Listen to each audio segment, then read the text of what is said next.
Okay, let's see if this works. Alright, so there's some, basically, I don't know, as a result of, I think, alright, let me just speed this up. Alright, here's the interior of Theater 9. It's the looking into Theater 9. This is confirmed by a manager who worked there, apparently, from her blog. And this is actually Theater 8. Now, Gage Hankins is actually seated 4 seats in, and we can't tell exactly which of the rows, but let's just be real generous to the bullet trajectory here as far as what we're trying to say. This bullet would have had to go through, instead of it going through 3 walls, right? So instead of it going through this one, and this one, 1, 2, 3, to hit Gage Hankins. Now it looks like the cover-up is trying to say that it was shot from the ground level, and it basically missed the stairwell walls that even the teacher argued about, and whizzed past the teacher's head, even though the teacher didn't even recall this in the initial interviews, and whizzed past the teacher's head, according to the teacher, Ostergaard, and then hit Gage Hankins in the arm. Okay, so I went ahead and whipped back out my 3D model here to kind of show, because I was trying to show, it's really hard using these really crappy images to try to show to you just how difficult it would be, because they're trying to maintain the story that the shooter ascended the right side. This would be the right side if you're facing the screen, the right side of Theater 9, when you actually have Jennifer Seeger saying he went up the left side, which he wasn't even firing in the direction of Theater 8 if he went up the left side. Even if he was, the whole point is, did he fire from the ground level and it penetrated and hit Gage Hankins in the arm? And what's funny about this, the funniest thing is that Zach Goldich's story is that he turned, and he specifically turned to his right, to look over the right side of his shoulder to see what happened. That puts, because you see how the seats spill out over here, that puts Golditch right over here, at least this far ground level, meaning that the bullet had to go past all of these people to hit Golditch, because he was turning his head to look at Gage Hankins this way in order for the bullet to have pierced him on the left side of his neck. Okay, so that's like a really big deal too. Like if I had the resources and the time, I would probably get this sucker to really good scale. But anyway, let's just go ahead and illustrate that. So I found the best way to illustrate that really is to kind of put a representation of Gage Hankins over here, seated 4 seats in. And my model is really crappy by comparison. It's very generous to the actual layout. As you can see, everything is much more crammed up. The walls are much more prominent and higher. Just look at that. Like, how would you shoot through that, given its prominence? I mean, how would you miss that, essentially? So everything is much more crammed up in the original. But let's just take a look at this one. And I mean, even then, I mean, because what you need is the perspective. Okay. So what I'm going to do is I'm going to move.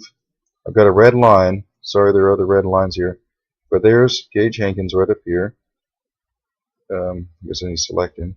And then this is our shooter. And all I'm going to do is I'm going to move that shooter out here into the screen, into the movie theater. You're going to watch that red line, and you can see that the red line is still making contact with the wall. Okay, it's still making contact with the stairs. Okay, so we're going to continue to move them out, and it's not until the shooter is practically on the other side of the auditorium that that bullet can be said to go past anyone's head and hitting Gage in the arm. So for the official story, people, you're going to have to concede that the shooter crossed in front of that's the funniest part. So basically basically what we have is either the shooter went up the right side and was firing continuously towards Theater 8 to cause the penetration, and consequently probably had to go through 3 walls to do it, to hit Gage Hankins, or he crossed in front of the theater to go up the left side, which is actually consistent with Jennifer Seeger's story, but one of the only bullets essentially that went through was the one that hit Gage Hankins, and I guess he just decided to shoot. That's actually kind of believable. Decided to shoot in that direction and would have went up the stairs, but then he's not firing towards Theater 8 at all. So actually their best argument is exactly that. He crossed in front of the theater, and then he would have shot somehow, and it would have went at Gage Hankins this way. And yeah, but the idea that he was firing from over here and hit Gage Hankins is fairly absurd.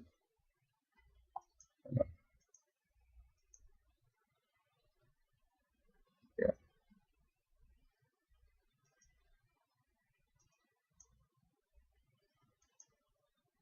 Let's see what happens when I play it.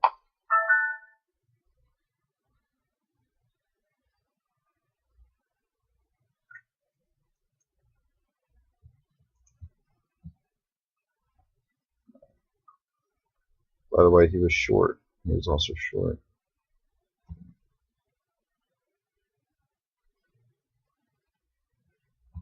I don't know. And as you can see from my model, the walls are significantly lower in comparison to the chairs, when in reality these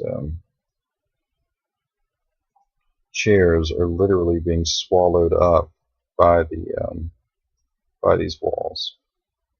I mean, like, you wouldn't, if you stood up basically while you were seated and you stood up, your head wouldn't even clear the top of the